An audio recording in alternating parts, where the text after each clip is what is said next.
It started with a voicemail, not the kind you expect, not someone breathing heavy or an accidental but dial from the back seat of an Uber. This one was deliberate, calm, precise. It came in at 2:47 a.m. I was asleep, obviously, but when I rolled over around 6 and saw a missed call from a blocked number, followed by a 15-second voicemail, my chest felt like it skipped something. The message was simple. A man's voice. Level. Slow. Like he was reading from a script he'd memorized perfectly. You're not crazy. Room upstairs. Tonight. 8.30. That was it. No name. No context. Not even a sign-off. It did not sound threatening. It sounded like an invitation. Or a warning. For the next few hours, my mind kept circling it like a bird over roadkill.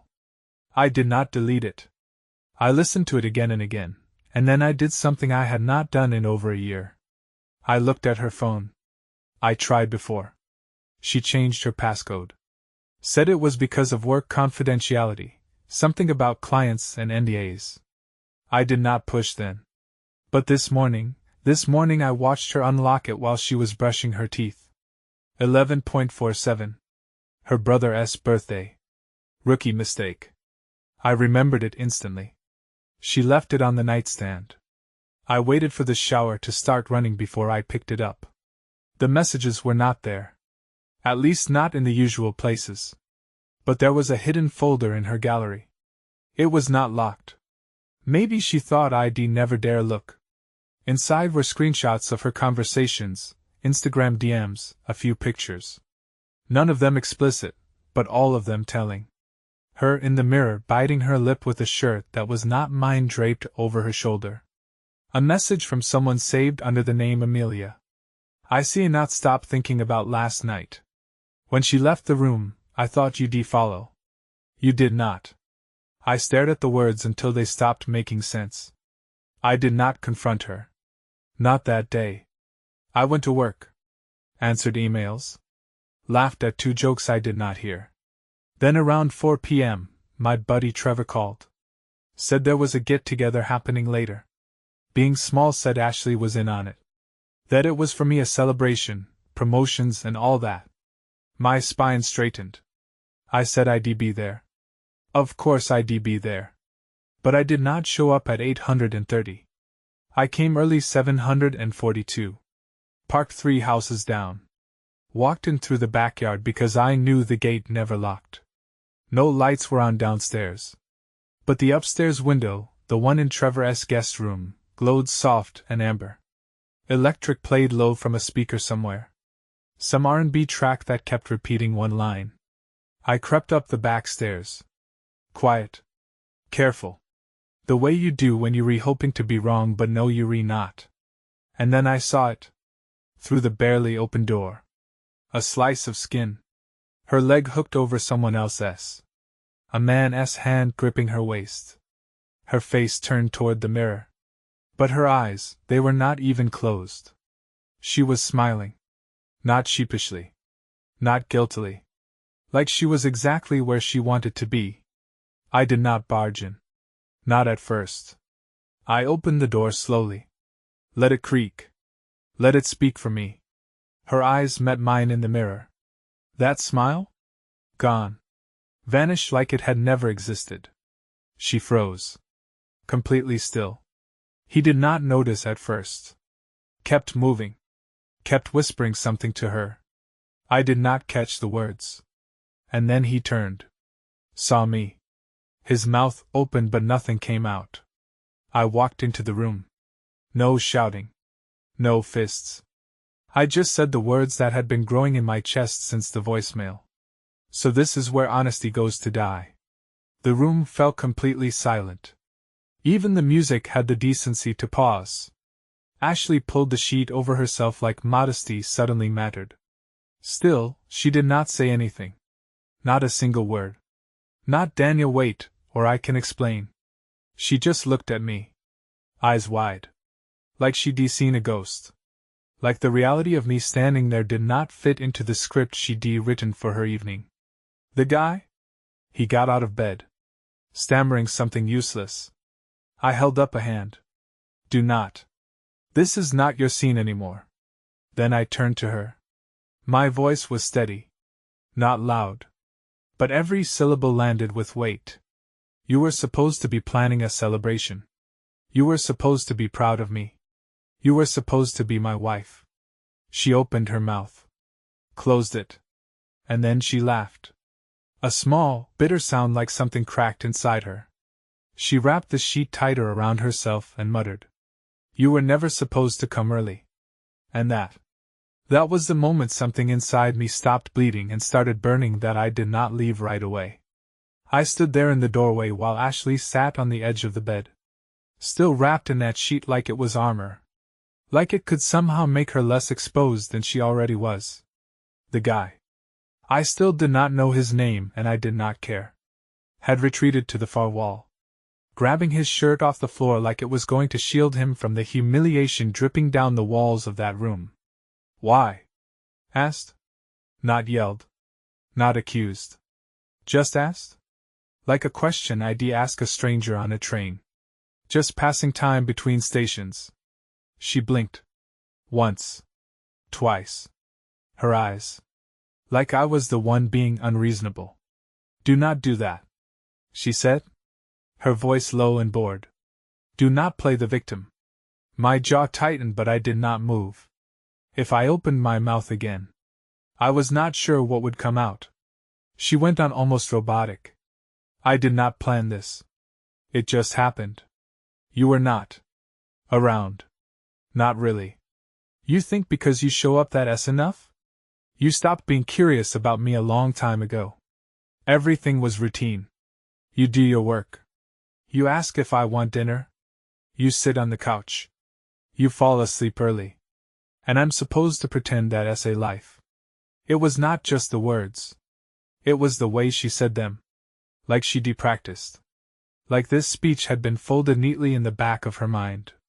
Waiting for a moment like this to be aired out. She was not apologizing. She was justifying. You could have talked to me, I said. Stepping into the room now. Not even looking at the guy anymore. You could have said any of that. You could have left. She shrugged. Maybe I did not want to. That landed differently. Harder. More real than any insult she could have thrown. Not I could not. Not I did not know how. I did not want to. And him? I asked. Finally turning to look at the man who'd watched all of this unfold like a background actor who just realized he had a line. You think he knows the version of you that breaks things for sport? I'm still right here. You know, he muttered. I looked at him like I was seeing him for the first time. A nobody in designer jeans and cologne thick enough to choke a horse. I gave him the smallest nod like he finally got the role he signed up for, the disposable one. Then I turned back to Ashley. Is this it then? Is this who you are now? And again, that same shrug. That cold little gesture that said everything. I do not know. Maybe I was always this. Maybe you just stopped looking close enough. Where it was. No breakdown. No tears. No groveling apology. Begging me not to go. Just a woman sitting on a bed in someone else's house. Daring me to see her as the villain. Not denying it. Not deflecting. Owning it. I took one last look around that room. The framed photo of Trevor and his dog. The half-empty wine glass on the dresser. The clock blinking 816. Not even time for the party yet. Then I reached into my coat pocket. Pulled out the small gift box I'd brought. A stupid idea. Really. Something I'd picked up because I thought maybe tonight would bring us closer again. A watch. She'd mentioned wanting one. Something sleek. Minimalist. I dropped it on the floor in front of her. Might as well keep it, I said. You clearly have time for other people. And then I walked out. No slamming doors. No threats. Just silence. As I stepped down the hallway, I heard movement behind me. But not her. Him. Probably trying to say something. Maybe trying to make himself matter again. I did not stop. I made it all the way down the stairs, opened the front door and stepped out into the night. The backyard was lit now. People were arriving. Voices drifted up in pieces. Laughs. Cheers. Someone shouting my name. Calling for me to come down and be surprised. I slipped through the side gate.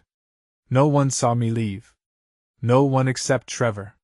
He stood near the driveway, holding a beer, confused at first. Then alarmed when he saw my face. What happened? I looked at him for a long second. Then just said, "You invited the wrong guy to the party." And I kept walking. I did not go home that night. Did not even consider it. I drove. Nowhere in particular. Just pointed the car away from that house and let the city bleed past the windows like a movie I was not watching. The street lights turned everything amber. I did not turn on music. Did not make any calls. My phone buzzed once, twice, then went still. Her name did not pop up. Not once. The truth was, I did not want her to call. I did not want the sound of her voice slithering through the speaker, trying to spin what I saw with my own eyes. I did not want the manufactured tears. The "you do not understand" monologues. The exhausting mental gymnastics she was probably already choreographing in that snake pit of a brain. I ended up in a parking lot outside a diner I had not been to in years. The kind of place where the coffee tastes like burned hope and the waitresses call you sweetheart, whether you're smiling or dying inside. I sat in the booth furthest from the window and ordered nothing. Just sat there with the menu open, pretending to read, waiting for my heartbeat to slow down. 20 minutes in, I looked at my phone. One new message. Not from her. It was Trevor. Man, what the hell happened? You good? Ashley came down like nothing happened. Said you forgot something at home? Then left. I stared at the screen. My stomach flipped. Not from surprise, but from the sudden rush of clarity. She was already rewriting the story. Of course she was. To everyone downstairs. She'd just been upstairs freshening up. Maybe changing. Maybe lighting a candle. And I was the idiot who forgot the beer or left the oven on or had some emergency at work. She'd walked down the stairs, smiled that sugar-coated serpent's smile and carried on. Like nothing happened. Like her husband had not just walked in on her wrapped around another man. She had not even waited 10 minutes to flip the script. I did not reply to Trevor. Not yet. I needed to think. I left the diner around midnight. Still did not go home. Instead, I drove to my brother's place across town. Have not talked to him in months. Not because of any bad blood, life just happened. I showed up on his doorstep looking like a man who'd been hit by something invisible but heavy. He did not ask questions. Just opened the door wider and nodded toward the couch. The next morning I showered. Borrowed a hoodie. Drank coffee that did not taste like regret. And then I finally opened her texts. There were 3. Ashley, we need to talk. Please. Ashley, I did not want it to happen like that. Ashley, you're blowing this way out of proportion. Call me. That last one. That was the one. That was the real her. The mask slipping again. I was blowing it out of proportion. Of course I was. She cheated in a stranger's guest room 30 minutes before a surprise party for me. She let people clink glasses in my name while she wiped someone else's fingerprints off her skin.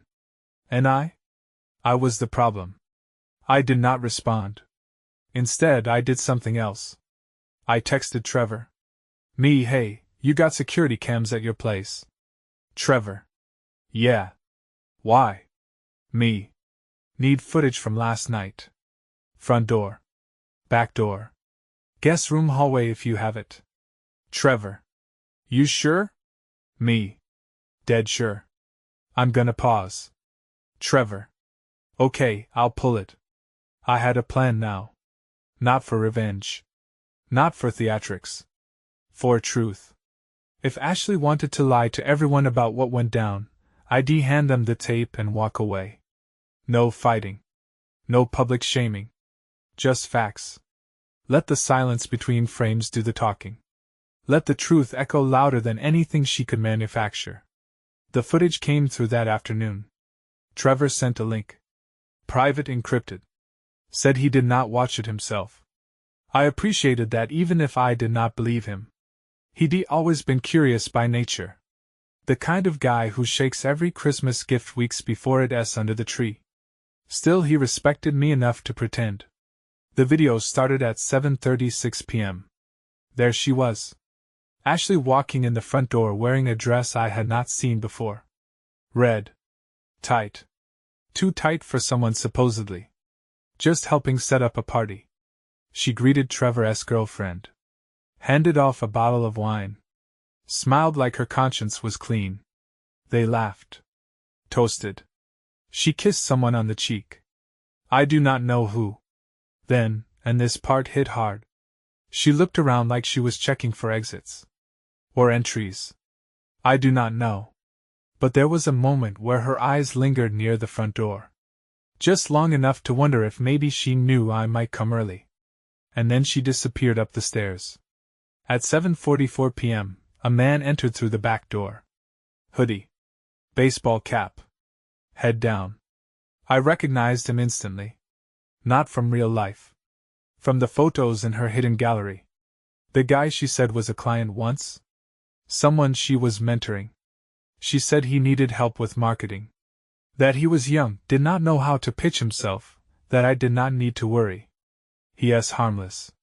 Yeah. At 7:46, they met in the hallway upstairs. There was no hesitation. No awkwardness. No check to see if the coast was clear. She grabbed his hand. He kissed her neck. They slipped into the guest room like they'd done it 100 times. That was the real Ashley. The one that never showed up in dinner conversations or Instagram captions. That woman knew exactly what she was doing.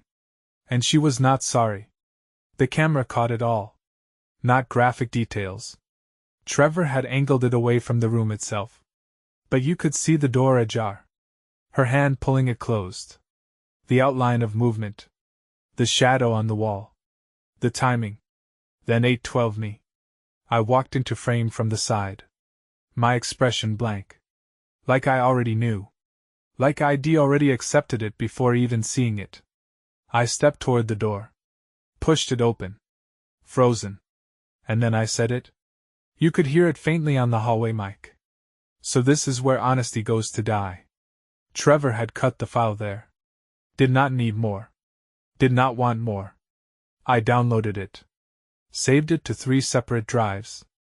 Not for revenge. Not to send to her family or friends or coworkers. But because I needed proof that I had not imagined the moment my marriage died. I needed something that confirmed reality. Something no amount of gaslighting or manipulation could erase. At 5:03 p.m. Ashley called. I answered silence on her end for a full 5 seconds. Then so you've seen it every second. She sighed, not a sad sigh. A calculation sigh? Like she was lining up her next move. Well, if you're going to send that around, just know you'll destroy more than me. I almost laughed. Are you threatening me? I'm warning you. She said, her voice calm again. You think this is black and white. It's not. You'll find out you'll look weak. You stayed with a woman who did not want you. You did not leave the first time things cracked. You think you re the victim, but you re not. You re just the guy who did not notice the world changing around him. There it was. The final form. Not guilt. Not shame. Just strategy. Ashley did not want forgiveness. She wanted control. And when she could not have that, she wanted leverage. But I was already steps ahead. I'm not sending anything. I said I'm not going to war with you. I do not need to. I have the truth. You have your performance. Let us see which one outlasts the other. She did not reply right away. Then so what now? You filing papers already started another pause. Wow. She said, you always were good at cutting people off. No, I said quietly. I was just good at believing they'd never cut me first. Then I hung up. 15 minutes later, I packed a duffel bag and returned to the house. Not for her. For me, I walked through the front door, grabbed my laptop, passport, documents, and a few essentials. The air still smelled like her perfume. That same vanilla and sandalwood mix she wore every day. But now it felt suffocating. In the bedroom, I found something I had not expected. A note folded, tucked under my pillow like a sick joke. It said, "If you ever stop being angry long enough to understand, maybe you'll see it was not about him. It was about me needing more." No apology. No name. Just a final attempt at making the story hers again. I left the note on the kitchen counter next to her favorite mug, and I walked out. The next few days blurred. Not because I was sad. I was not. Not in the way people expect. There were no sleepless nights crying into shirts she used to wear. No dramatic rainstorms outside my window mirroring the storm inside me. What I felt was sharper, colder. It was a kind of grief that does not beg to be comforted. It just waits for clarity, for reckoning. I stayed with my brother for 2 days. He did not pry. Just handed me a beer every night, and kept the living room TV on dumb action movies that did not require thinking. We did not talk about Ashley. We did not need to. I think the silence between us understood more than words ever could. Meanwhile, Ashley kept texting. Not apologies. She pivoted to negotiation. Ashley, we need to keep this clean. No one needs to know everything. Ashley, we can tell people we re-separating over differences. It'll be easier. Ashley, my parents are asking questions. Can you just not tell them yet? Ashley, please, do not make this uglier than it has to be. Every message like a little PR release, carefully worded, carefully curated. Not for my benefit but for hers. She was not worried about the truth. She was terrified of the optics. I did not answer. Then came the real surprise. Saturday morning, I got a text from a number I did not recognize. Unknown. You do not know me, but I think we need to talk. I was told you'd understand if I said this. Red dress. 7:44 p.m. My blood chilled. I called the number immediately. A woman picked up. Her voice was steady, older, mature, but not shaken. She introduced herself as Maya. She was the girlfriend, no fiancé of the guy I'd caught with Ashley. His name was Nathan, apparently. And Maya, she'd been engaged to him for 8 months. She'd gotten suspicious after noticing strange behavior. Random coldness, changed routines, missing receipts. He told her he was working on a marketing deal with a new client. A woman, confident, married so safe. Ashley, Maya had done some digging, found a second phone he kept hidden in his gym bag. Read the messages. Recognized the name Ashley immediately from tagged photos on social media. And then, by some incredible cosmic alignment, she'd overheard him on a call the day after the party. Talking about a close call, and how thank God Daniel did not go nuclear. That's when she reached out to me. I did not know what to say at first. I just sat there on my brother's porch, phone pressed to my ear, hearing another stranger's life unravel in parallel to mine. A mirror version of Betrayal playing on a screen next to mine. You have footage? She asked. I do. I do not need it, she said quickly. I just needed to know I was not crazy. I needed to know there was another person out there who saw them for what they are. There was a pause. One of those heavy ones. Then she said something that stopped my thoughts mid-step. I'm not mad at you. And I'm not even that mad at him anymore. I'm just exhausted with pretending that loyalty means the same thing to everyone. I let that hang in the air for a bit before finally replying. I get it. We did not say goodbye. We just ended the call. Felt cleaner that way. After that day, I emailed Ashley. Simple. Direct. Legal. Subject line. Separation terms. Message. Attached are the documents. I've gone through your requests and made reasonable adjustments. You can have the car. I'll keep the apartment. I've already moved my things. I do not need anything else. Let's make this fast. Quiet. I'm done pretending, she replied 2 hours later. No thank you? No emotion. Just agreed. I'll sign Monday. I sat back in my chair and stared at that line for a long time. It was ending exactly the way she wanted, cold, transactional, surgically detached. But the difference was, this time I was not in denial. I saw her clearly, fully, no more illusions. No more hoping she'd become the woman I once believed she was. She was not broken. She was not lost. She was not confused. She chose this. And now, finally, so did I. Monday came, and so did the meeting. Neutral location. Her lawyer's office. Sleek. Clean. Forgettable. Like everything she now seemed to gravitate toward. Place with no memory. No warmth. Just contracts and pen clicks and soft jazz playing too low in the background to be anything but noise. I arrived 10 minutes early. Not to impress. To control the tempo. I wanted to watch her walk in. I wanted to see how she'd carry herself now that there were no curtains left to pull. She came in exactly on time. Hair perfect. Face made up just enough to look effortless. Wearing a cream-colored coat I bought her last Christmas. The one she said made her feel elegant. I remember she used to twirl in it in front of the mirror. That day she wore it like armor. She did not look surprised to see me already sitting there. Just offered a small, polite nod and sat across from me like we were strangers waiting for a delayed flight. Her lawyer, a guy named Jacob, was young, polished, and had that tight-lipped smirk of someone who probably thrived off handling messy breakups for the upper middle class.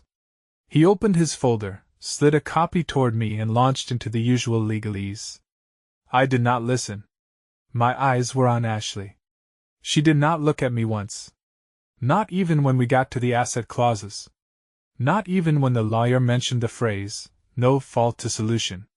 The polite legal euphemism that lets people pretend they did not shatter someone. I interrupted. I want to add something. Jacob blinked. Excuse me? Ashley finally looked up. I leaned forward. Calm. Quiet. Dead steady. I want an amendment in writing. I keep the dog. A flicker. The first crack in her mask. She had not asked about Charlie once since I left. Not one text. Not a call. Nothing. But now she hesitated. Daniel, she said carefully. You travel a lot. I'm the one who you cheated. I said, still calm in a house full of people who came to celebrate me with someone else's fiancé, and then you lied about it, covered it, minimized it, and negotiated the cleanup like a PR firm prepping a press release. You did not just break trust. You turned it into strategy. She sat back. Her cheeks flushed slightly. Jacob cleared his throat. If we could keep this till you can stay quiet. I said, not looking at him. This part is not legal. It is personal. I turned to her again. I do not want the house or the car or the stupid espresso machine your mother gave us. I do not even care about the joint account. But I'm not leaving Charlie with someone who sees loyalty as optional. A long silence. Then finally her eyes softened just for a second. Fine. I said, you can keep the dog. I nodded. I will. The rest of the paperwork went fast. No more outbursts. Just signatures and page flips and finalities. She signed everything without a word. As I stood to leave, I looked at her one last time. You know, I said, I used to think you were complicated. Now I see you're just someone who loves applause. Does not matter who's clapping that landed. Her lips parted like she might say something. I tried to reclaim the final word, but nothing came out. I did not wait for a response. I walked out. Charlie was waiting in the car. His tail started wagging the moment he saw me. That wild, full-body wag only dogs can do. Like nothing in the world had gone wrong. Like love was still simple somewhere. I opened the door, and he jumped into my lap like he was trying to glue me back together. I let him. And for the first time in weeks, I exhaled. The first night back in my apartment felt like entering a place that had been waiting for me to wake up, not the apartment Ashley and I shared. I let her keep that one. Mostly because I did not want to scrub the scent of her betrayal out of the walls. This was the old place I kept when we first started dating. A one-bedroom above a bakery. Floors that creaked like they had something to say. And windows that opened to a view of the city that was not beautiful, but honest. No skyline. No curated sunsets. Rooftops and rust and people living real lives. Felt like mine again. Charlie trotted from room to room, sniffing corners, tail flicking like he was inspecting the perimeter. After a full recon, he dropped next to the couch with a heavy sigh and fell asleep. Just like that. Dogs are brilliant like that. They do not overthink peace. They just claim it. I stood in the doorway for a while, taking it all in. There was no noise. No staged arguments. No Cold War over phone chargers and grocery lists, and which of us was pulling more weight. No shadow of a woman who smiled with her mouth and not her eyes. No double life echoing from another room. Just silence. But it was not empty. It was clean. The next morning, I opened the email I'd been avoiding. The one from Maya, Nathan's ex-fiancée. She'd sent me a recording. Not of the affair, of her final confrontation with him. Out of respect, I had not planned to listen. But curiosity has teeth. The audio started with the door slamming. Heavy breathing. Her voice came first. You lied. You lied to me and to her. And worst of all, you lied like it was a reflex. Like it was oxygen. Nathan did not say much. A few pathetic protests. A weak attempt to flip it. To say she had become distant. That Ashley understood him in ways Maya did not. That's the line that stuck. Because it's the same thing Ashley said to me. You did not see me. She did. I paused the recording. They were mirror images. Two people running from stillness. Addicted to the thrill of being chased. Of being wanted in fragments. Of being adored for the version of themselves they curated for someone new. The real connection was never real. It was just whoever had not gotten close enough to see the rot yet. Later that afternoon, I posted the ad. Not for revenge. For closure. A short listing on a private neighborhood forum. Not public, not messy. Just a photo of the espresso machine. Barely used. Sleek and expensive. For sale. A machine that does everything it promises and still finds a way to leave a bitter taste. Make an offer. I'm done pretending it belongs in my home. The offers rolled in fast. Some joked. Some were curious. One guy even wrote, "Damn. Who hurt you?" I did not answer. But I read that message 5 times. The answer was simple. She did. And then she kept doing it with every lie that followed. Every manipulation. Every rewrite of the truth. As if reality was just a draft she could edit. But not anymore. The finality of it all did not crash in like a wave. Settled. Slow. Heavy. Like dust after a demolition. You do not realize the building's gone until the air clears and the sun starts hitting places it never reached before. That's what this part of my life feels like now. Sunlight on untouched corners. Peace I did not realize I was allowed to have. And the sound of Charlie snoring on the rug. Like a reminder that not all love is conditional. 2 weeks after the papers were signed. Ashley tried to rewrite the ending again. Came in the form of a dinner invitation. No joke. A handwritten card delivered to my mailbox. Like this was some Jane Austen chapter instead of the aftermath of betrayal. Cream-colored stationery. Curse of no perfume on it. Which surprised me honestly. I half expected it to reek of the same designer scent that still lingered in the guest room she defiled. The note read dinner. Just us. No lawyers. No blaming. One final conversation face to face. I think we owe each other that. Hey, I stared at it for a long time. Owe each other. Like I had not already paid more than I should have. I was not going to go. That was my first instinct. Leave it. Let silence be the only answer. But something in me itched. Not for closure. Not for kindness. For confirmation that she was still who I thought she was. I chose the place. A quiet Italian place downtown. One she'd always dismissed when we were married. Said it was too ordinary. I picked it on purpose. She arrived 12 minutes late. Of course. Same performance as always. Hair effortless. Outfit curated for subtle power. She wore a soft green blouse she knew made her eyes pop. I wondered if she practiced her entrance in the mirror. She sat across from me like we were old friends. No apology. No hesitation. So she said? Unfolding her napkin like this was brunch. How have you been? I did not answer. She gave me that little smile. The one she used on people she thought she could steer. I was not expecting you to say yes. She continued. But I'm glad you did. I did not come to talk about your feelings. I said I came to hear what you tell yourself when you look in the mirror every morning. That rattled her. A flicker of real emotion just for a second. Then she masked it. Daniel, she said softly. I did not ask for any of this to happen. Yes, you did. Piece by piece, with every message, every excuse. Every time you looked me in the eye and lied. Your mouth tightened. I was not happy. And instead of saying that, you chose to burn everything behind my back, not because you had to, because it was easier than being honest, because you liked the attention. She leaned forward, her voice suddenly sharp. You think you were perfect? You were checked out for months. You did not see me.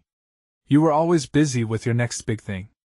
Always talking about stability and planning and future-proofing. I was already a ghost in your world. No, I said, you were safe. You had loyalty with no expiration date, and you could not stand how boring that felt. The silence after that stretched. She looked down at her wine glass, swirled at once. I loved you, you know, she said, at the beginning. I know, I replied, but the ending matters more. She exhaled, like someone finishing a performance and stepping off stage. This was not supposed to blow up like this. I said you were supposed to look the other way, like most husbands do. And that was the realest thing she said all night. I nodded almost respectfully. I think you finally told the truth. She tilted her head. So what now? You want me to disappear? No, I said, you already did. The check came. I paid it without asking. She did not even reach for her purse, never did. As we stood to leave, she placed a hand on my arm, not tender. Not pleading, just possessive, like touching something she used to own. You'll miss me, she said. I looked her dead in the eye. I already do not. She walked out first. Of course, she did. Always the last word, always the final image, her heels clicking into the night like punctuation. I stayed a moment longer than I left, and I did not look back. The silence after that dinner did not feel like peace. It felt like the final breath before a long exhale. I was not haunted by her anymore, not exactly. But there was a lingering presence, like smoke that clings to your jacket long after the fire has been put out. You know it's over. But the smell, the memory, it does not leave so easy. That night, I walked home, did not drive, did not call anyone. I just walked, taking the long route through streets I had not touched since the beginning. Past the coffee shop where I once waited for her for 40 minutes while she ran late from a meeting. Past the bookstore where I bought her that first edition she never read. Past the bench where I sat one afternoon, holding the engagement ring for 2 full hours, trying to convince myself she was the one. Memory is cruel like that. It does not show you the highlights. It shows you the exact frame before everything turned. When I got home, Charlie was waiting at the door like always. I knelt down, buried my hand in his fur and whispered, "We're almost done," because it was not over yet. There was still one thing left to do. Ashley's mother reached out the next morning. Call, not a text. I almost did not answer. But curiosity has its own gravity. Her voice was soft, controlled, too controlled. "Daniel, I do not want to take sides," she began, which of course meant she already had. "She has been struggling," she said, carefully avoiding the word destructive. "You were a good man to her. I think you still are." I let her talk. I did not know her pain, but I was not going to pretend. When she finally asked, "Is there anything I can do to help fix this?"